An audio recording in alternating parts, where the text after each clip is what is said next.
So I want to talk about the recent case history that has impacted the multi-state landscape and how we got to the place that we're at today.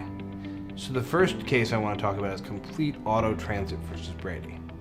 So Complete Auto Transit versus Brady basically set up a system where the states are free to make independent judgments about what goes on in their state borders, absent any sort of federal preemption.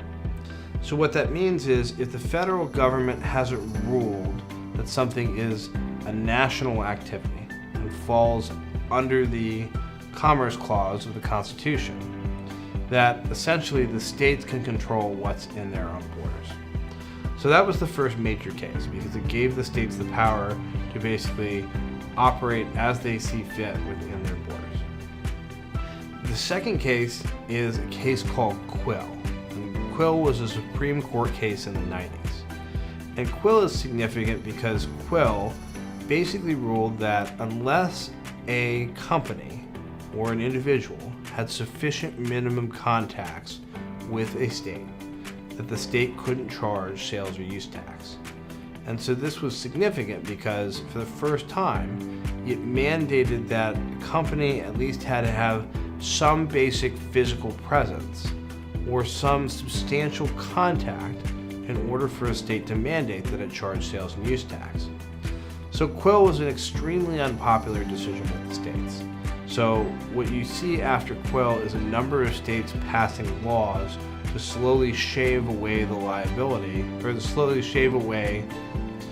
What you see after Quill is states passing laws to slowly shave away at the impact of that decision by creating different and multiple ways that a company or an individual can have nexus with a particular state. And so you get things like affiliate nexus or click-through nexus or any number of things.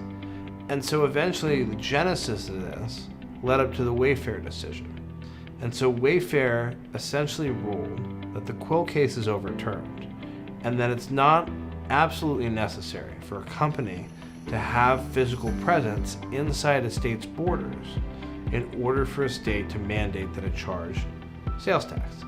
So this is really important because it opens up this concept of an economic nexus. So if you're in one state and you do a significant amount of business in another state, or a significant amount of transactions in another state, which by the way varies state by state because all the states are setting different regulations, then the reality of the situation is you can be held to have nexus and therefore obligated to charge sales and use tax. Oh, and by the way, there may be associated state income tax consequences with your activities in that state. So Wayfair was kind of a game-changing case because it opened up the landscape and opened up the playing field to what minimum contacts could be in different states. So if any of this is applicable to you, I encourage you to watch the remaining videos in this series and to be extremely vigilant about what opportunities are out there for you to fall into the traps of liability.